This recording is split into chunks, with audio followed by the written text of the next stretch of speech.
या प्रक्रियेमधनं जरी हे आपट्याचं पान आपण वापरलं, त्याचा स्वरस काढून घेतला तरी चालतो, त्याची चटणी करून ती खाल्ली चटणी तरी चालू शकते, किंवा त्याचा लेप लावला तरी चालतो. नमस्कार, वैद्य सोविनय दामले. दसरा येतोय आणि या दसऱ्याला एक झाड आपण कायम वापरतो, सोनं म्हणून वापरतो. सोन्यासारखं गुण असलेलं हे झाड आहे आणि वर्षातनं फक्त एकदाच वापरायचं आहे, ते म्हणजे आपटा. ह्या आपट्याची पानं सोनं म्हणून वाटण्याची आपल्याकडे महाराष्ट्रामध्ये परंपरा आहे. अशी काही झाडं आहेत की ज्या झाडांचा वापर वर्षातनं फक्त एकदाच करायचा असतो आणि अशी झाडं फार दुर्मिळ असतात आणि त्यांचं महत्त्व जर आपण जाणून घेतलं, जसं गोकुळाष्टमीला शेवग्याची भाजी करून खाल्ली जाते, पानांची भाजी ही फक्त गोकुळाष्टमीला आमच्या कोकणात केली जाते, तसं हे आपट्याचं झाड वर्षातनं एकदाच आम्ही त्यांच्याकडे बघतो आणि नंतर मात्र त्याच्याकडे पूर्ण दुर्लक्ष होतं. या निमित्ताने आपट्यावर झालेलं एक संशोधन सांगतो. या आपट्याच्या झाडांवर पुण्यामध्ये एक माझे मित्र आहेत, अरविंद जोशी म्हणून, केमिकल इंजिनियर आहेत. त्यांचे अनेक व्हिडिओज प्रसिद्ध आहेत, यूट्यूबवर त्यांचे अनेक लाईक्सही त्यांना मिळतात. तर त्यांनी सांगितलेला एक उपाय मी मुद्दाम तुम्हाला सांगतो की त्याचा अतिशय चांगला वापर रुग्णांना दिसतोय. ते म्हणजे आपट्याच्या पानांचा लेप लावायचा गुडघेदुखीसाठी. केवळ गुडघेदुखीच नाही तर टाचदुखी, मानदुखी, खांदेदुखी, कुठेही लचक भरणं, इथे जरी हे आपट्याचं पानाचं उघडायचं, त्याला थोडंसं पाण्यात बुडवून घ्यायचं आणि ते चिकटवून ठेवायचं.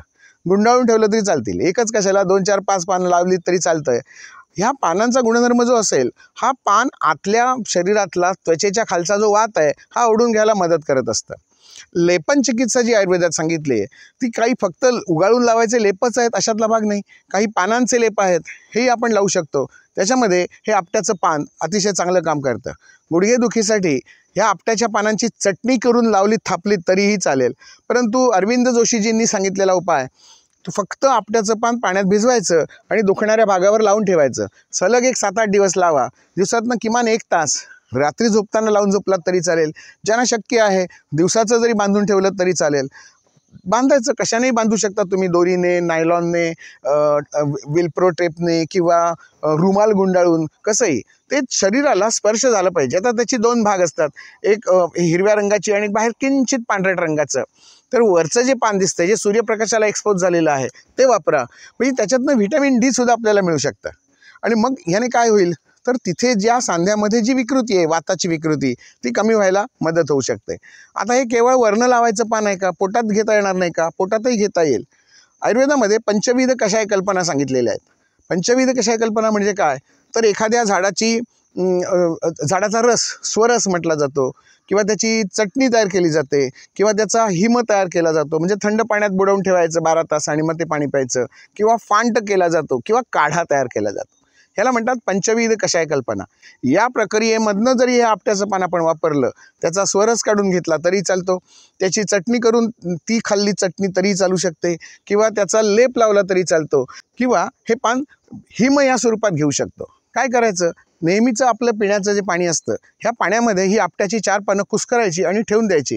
12 तास होऊ द्यायचे, झाकण ठेवून द्यायचं. उकळण्याची आवश्यकता नाही किंवा गरम करण्याची आवश्यकता नाही. फ्रीजमधलं पाणी नको, मडक्यातलं पाणी चालू शकेल. दुसऱ्या दिवशी सकाळी 7 वाजता ते पाणी गाळून घ्यायचं, ती पानं टाकून द्यायची, किंवा ती लेप लावण्यासाठी वापरलं तरी चालतात. आणि या पानाचे त्या पाण्यामध्ये आलेला जो अर्क असतो हिम पद्धतीने, तोही तुम्हाला चालतो. तीर्थ म्हणून घ्यायचं. अर्धा कप पाण्यामध्ये सकाळी थोडं, दुपारी थोडं, संध्याकाळी थोडं, 2-2 चमचे प्यायचं. अकाल मृत्युहरणम सर्वव्याधी विनाशनम विष्णुपादोदकम तीर्थे जठरे धारयाम्यहम, असा एखादा मंत्र म्हणावा आणि ते पाणी प्यावं. भावना अशी ठेवायची की हे पाणी मी पितोय, त्याने माझे सांधेदुखी कमी होते. संकल्पासहित जेव्हा औषध घेता तेव्हा त्याचा फायदा जास्ती असतो. ह्याला म्हणतात हिम. हे जर पाणी उकळतं घेऊन त्याच्यात जर पानं टाकलीत आणि जर त्याच्यावर झाकण ठेवून गॅस बंद करून 12 तासानंतर जर वापरलं तर त्याला म्हणतात फांट. असं घेतलं तरी चालेल. म्हणजे आपल्याकडे चहा ज्या पद्धतीने केला जातो त्याला म्हणतात फांट. मग असं देखील तुम्ही हे फांट वापरू शकता, किंवा चक्क ती पानं घालायची आणि उकळायचा. चहाचा उकाळा करतात ते काय, स्टॉलवारीमध्ये उकळत असतो त्या पितळीच्या पातेल्यामध्ये. एवढा डार्क चहा आपल्याकडे कधी पिला जात नाही. भारतामध्ये काहीही चालतं. चहा पिण्याची आयडियल पद्धत फांट या स्वरूपामध्ये आहे. पाणी गरम झाल्यानंतर चहा टाकायचा, झाकण ठेवायचं आणि मग ते गार झाल्यानंतर वाफ जिरल्यानंतर तो जो काढा, तो चहाचा उकाळा जो असतो तो घ्यायचा. परंतु तुम्ही असा उकळून जरी घेतला तरी हा काढा होईल, मग तो चहा नाही, चहाचा काढा होईल. तसा या आपट्याच्या पानांचा काढा करून घेतलात तरी चालतं. त्याच्यामध्ये थोडंसं जिरं घातलं तरी चालेल, चिमूटभर सैंधव घातलं तरी चालेल, म्हणजे ॲक्टिवेशनला बरं पडतं. असा काढा सकाळी एक 7-8 चमचे, संध्याकाळी 7-8 चमचे घेतलात आणि एक 7-8 दिवस जर केलं, दसऱ्याच्या निमित्ताने ह्या आपट्याच्या झाडाशी आपण संपर्कात येतो. दुसऱ्या दिवशी सगळी पानं पडून जातात.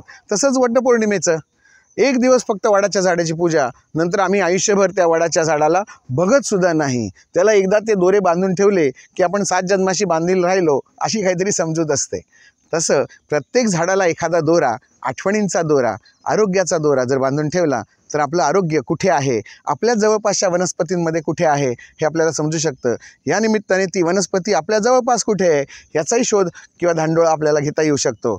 आणि असं लक्षात ठेवून जर तुम्ही केलं तर प्रत्येक झाड हे औषधी आहे आणि प्रत्येक झाड हे आपल्या आरोग्यासाठी देवाने निर्माण केलं आहे हेही लक्षात येईल. धन्यवाद.